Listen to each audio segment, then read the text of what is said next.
Welcome back to AM Northwest. Our first guest is an Oregonian and a Pulitzer Prize-winning journalist who can get to the heart of a story like no one else. After nearly 44 years at the Oregonian newspaper, he retired last week. And here to share more, we welcome back Tom Hallman Jr. Good to have you with us. Congrats. Thank you, and thanks for having me here, Helen. You bet. Why retire? It's time. Yeah. My era was over. I had accomplished things beyond my wildest dreams. Every award possible. And I left at the top, and most people don't get to leave at the top. Right. And it was time to, I realized my mortality. I'm in good health. Yeah. But what do you want to do with the remaining years of your life? And that's where I'm at now. You have seen so many changes in the newspaper business. I mean, it's kind of incredible what you've witnessed. I started out on manual typewriters, and for young audiences, that's like saying, you know, telegraph keys. And gluing stories to paper, sending them in. The big deal was an electric typewriter. I was in the first generation of computers. And now cell phones, taking videos. I've been on this journey where a combination of technology, access, and the way people look at the media has all changed over my career. You've always loved reading, haven't you, as a kid? My father was in advertising, and we would get 20 magazines a week. Wow. I read them all. Yeah. I read the Hardy Boys. I love to read. And didn't you get in trouble in high school for like taking too many books out of the library? Yes. In high school, I was a shy kid, and I hung out in the library, and I read books, everything from architecture to model rocketry. And I checked out so many books and racked up so many overdue fines, they prohibited me from taking any more books. So I stole them. And I would take them home and read them, and then I would keep them in my locker. And one day the vice principal calls me in. We go down to my locker with the librarian, and there are 15 books. Yeah. Go back up to the office, and he's going to call my parents. And the librarian said, "Stop. Tom can work off the fines." She knew something about me that I wasn't even aware of. Right. And my parents never found out. And a few years ago, I was elected to the Lincoln High School Hall of Fame, and I wrote a column about I know who should have been in the Hall of Fame, Helen Kaiser. I never got a chance to thank her, and she's passed. A number of your stories deal with teachers, focus on teachers and the good they brought into somebody's life. And I'd broaden that out. Everybody is a teacher. And I would say a common theme in my stories is that they are parables. You think they're about this, but on a deeper level about that. And a story allows you to step into somebody's life or situation, and they teach you what you would like to be, what you wouldn't like to be, or how you can improve yourself. And they're my teachers. They've been my constant companion for almost 44 years. I know you can't point out your favorite columns because there's so many, but I wanted to bring up Joe Marsh, who was a principal at a school in Japan. Joe Marsh was a principal in Japan for 1 year, and more than 55 years ago, he noticed a boy take a few dollars from a purse, and he called the boy in and said, "You can do better than this." Yeah. Kind of like me in the library books. Right. No call home.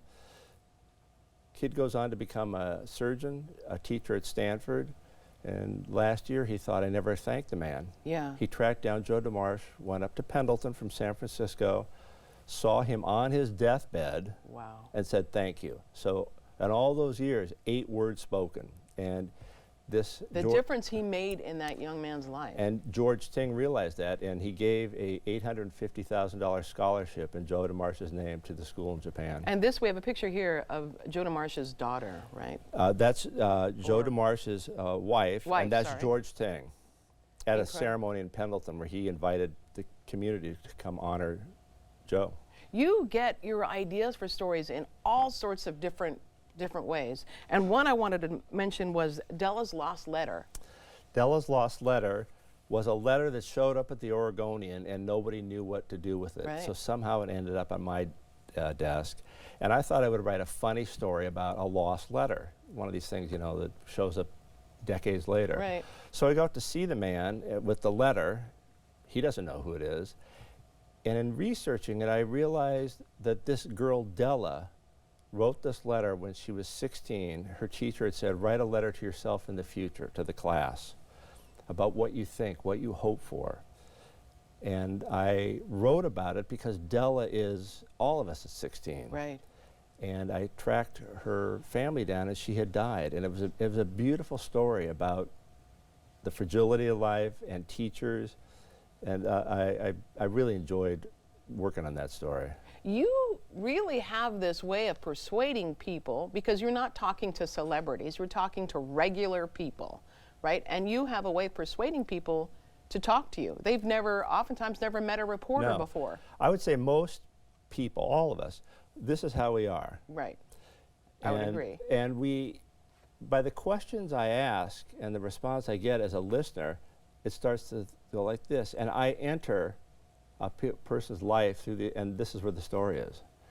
And so the story exists within people, and a story well structured and well told will resonate with strangers because they're universal themes about life. Bill Porter is a story I love. Your story became a TV movie, incredible, door to door. William H. Macy played Bill Porter. He did not want to talk to you. Like, you had to be persistent about it. I covered the police beat for 10 years. Yeah. And this is where you learn to get people to talk. Bill Porter did not want to talk. I asked him, could I just come over on a Saturday to meet you?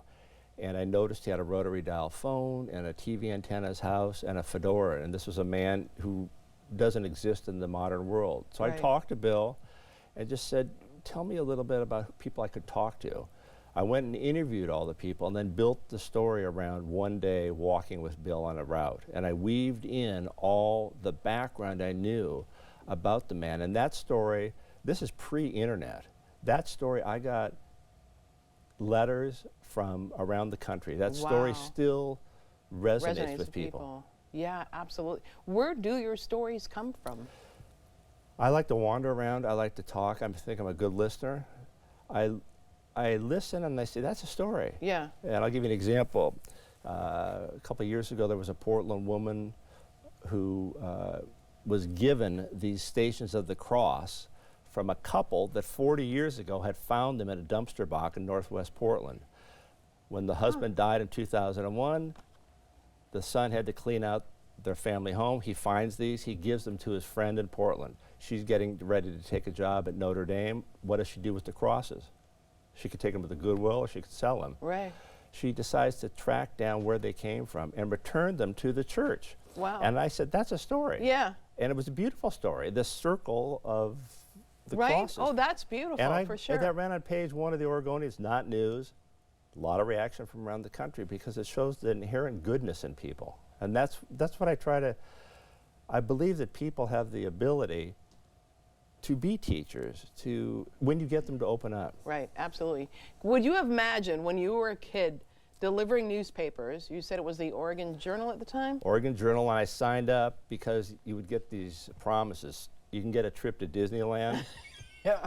People would never pay me for I had to collect. Yeah. So I did it, and I wandered around, and I loved being a newspaper kid, but I would have never imagined. I've kind of stumbled into journalism. I worked at Rub-A-Dub Car Wash. This goes way back, started at 15. Worked at Keno's grocery store as a bag boy. I was a groom at the Multnomah Kennel Track. Oh, wow. I was a bartender, bouncer, fired for my first job in New York City, and all that crazy life converged to make me the storyteller that I became. Yeah. I could talk to anybody. And now that you're retired, you're playing guitar. Attempting to play guitar. I love music. I believe music is the purest of all art forms. You don't have to understand a chord progression. The music and the lyrics move you. And I tried over my career to write pieces that functioned as a piece of music. Oh. That you would read black marks on a page and cry. Yeah. And why? The emotion's in you in the same way a song is in you. So I love the guitar, play every day. And your other thing to relax, would it be drinking bourbon Good bourbon smoking cigar? and smoking a cigar. Yeah. I don't inhale them. But I like it because a cigar makes you slow down for 45 minutes. Yeah. Thank you for all you've done. I appreciate it. And I want to thank, it's the people who've read my work. Yeah. And the Oregonian, I turned down 2 job offers at New York Times, Boston Globe, San Jose Mercury News to stay in Portland. I'm a Portland kid who covers the place I grew up in, and I love that. Thank you so much. Thanks, Ellen. All right, we'll be right back with more AM Northwest. Don't go away.